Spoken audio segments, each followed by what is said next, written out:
नमस्कार दोस्तों, जनसंघर्ष में आप सभी का एक बार फिर से स्वागत है। वैसे तो महंगाई के जो मुद्दे हैं, जो गरीबी के मुद्दे हैं, जो लोगों के मुद्दे, वो टीवी डिबेट्स पर दिखती नहीं है।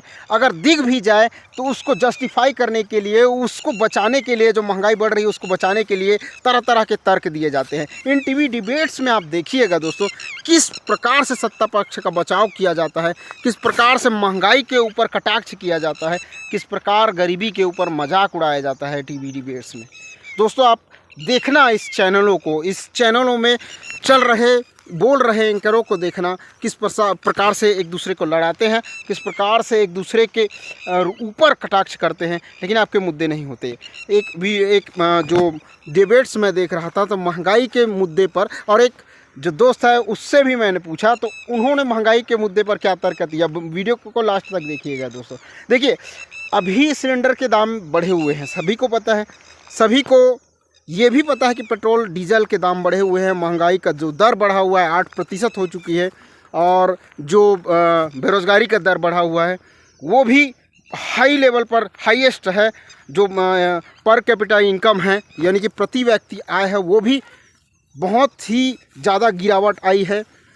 और हाँ, ये एक बात की सच्चाई आप सभी को बता दूं, जो कागज़ जो आप सभी आय प्रमाण पत्र बनवाते होंगे, सरकार किस प्रकार से खेल करती है आप सभी को पता है ना, कि आपका इनकम भले ही 1.5 लाख रुपये वो ना हो, मतलब साल का इनकम ना हो, क्योंकि आज भी वास्तविकता के धरातल पर कुछ और ही है दोस्तों। आज भी आपको दिखेंगे पेट्रोल पंप पर हमारी बहनें, हमारे भाई 4 से 5 हज़ार रुपये महीने में काम करते हुए दिखेंगे। आप देख लीजिएगा, उनका अगर 12 महीने का हिसाब 5,000 में हिसाब 12 पंचे 60,000 ही होता है। लेकिन जब भी वो आय प्रमाण पत्र बनवाएंगे तो उनके जो आय प्रमाण पत्र में लिखा होगा 1.5 लाख रुपये, यानी कि सरकार ज़बरदस्ती लिखवाती है कि उनका पर कैपिटा इनकम 1.5 लाख से ऊपर है, 2 लाख से ऊपर है।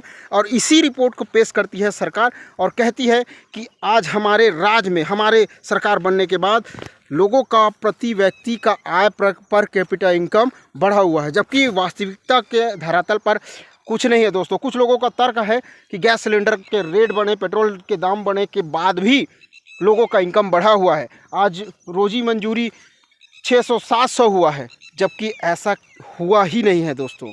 वास्तविकता की धरातल पे अलग ही है दोस्तों। आज भी जो ठेका कर्मचारी है, जो प्लेसमेंट कर्मचारी है, वो आज भी 7 से 8 हज़ार, 9 हज़ार, अधिकतम 9 हज़ार उसमें काम कर रहे हैं दोस्तों।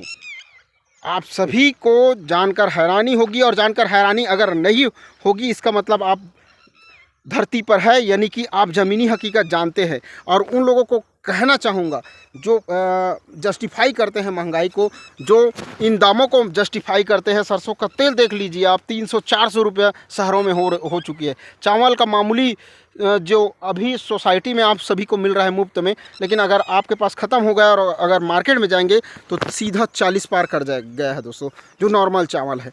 ये स्थिति है। दाल का 100-150 ये स्थिति है दोस्तों, और इनकम किसी का बढ़ा नहीं है। आज भी लोगों के आप प्लेसमेंट कर्मचारियों जो रोजी मजदूरी कर रहे हैं खेतों खलिहानों में, उससे पूछ लीजिएगा, आप किसानों से पूछ लीजिएगा कि क्या है उनका इनकम, क्या बढ़ा हुआ है उनका इनकम, क्या आज भी उनको मतलब जो पहले 300-400 रुपये मिलता था, क्या आज 1,000 रुपये कमाता है वो? ये बिल्कुल वास्तविकता से हट कर है दोस्तों। आज भी आप प्लेसमेंट कर्मचारियों को देख लीजिएगा।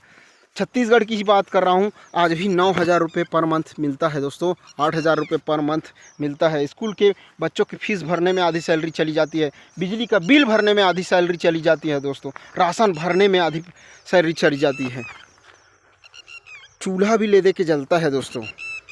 ये स्थिति है हमारे देश की, हमारी राज्य की। और फिर भी राजनेता कहते हैं कि हमारे देश में जो गरीबी है वो नहीं है, जस्टिफाई करते हैं दोस्तों। बड़ा ही दुख होता है कि आप उन लोगों को देखे ही नहीं हैं जिनके घरों में चूल्हा नहीं जलता, लेकिन फिर भी आपको कहना है कि महंगाई नहीं है। महंगाई कहाँ है? पर कैपिटा इनकम बढ़ चुका है, प्रति व्यक्ति आय बढ़ चुका है, ये कहना है दोस्तों। जबकि ज़मीनी जो हकीकत है, जो सच्चाई है, वो ये स्थिति है दोस्तों कि 1.5 से 2 लाख रुपये आपका प्रति साल का इनकम बनाया जाता है पटवारियों के द्वारा। ये आप फैक्ट चेक कर लीजिएगा दोस्तों। इस प्रकार से जस्टिफाई किया जाता है। इसीलिए कहता हूँ, सोच समझ कर अपना वोट दीजिएगा, सोच समझ कर अपना मत का प्रयोग कीजिएगा। सही व्यक्ति को चुनिए, सही कैंडिडेट को चुनिए। महंगाई को जस्टिफाई मत कीजिए। महंगाई बढ़ रही है, उसको कम करने का तरीका खोजिए। महंगाई को गरीबों से दूर करिए, महंगाई को जस्टिफाई मत कीजिए। चलिए, यही कहना था दोस्तों। चलिए मिलते हैं नेक्स्ट वीडियो में। जय हिंद।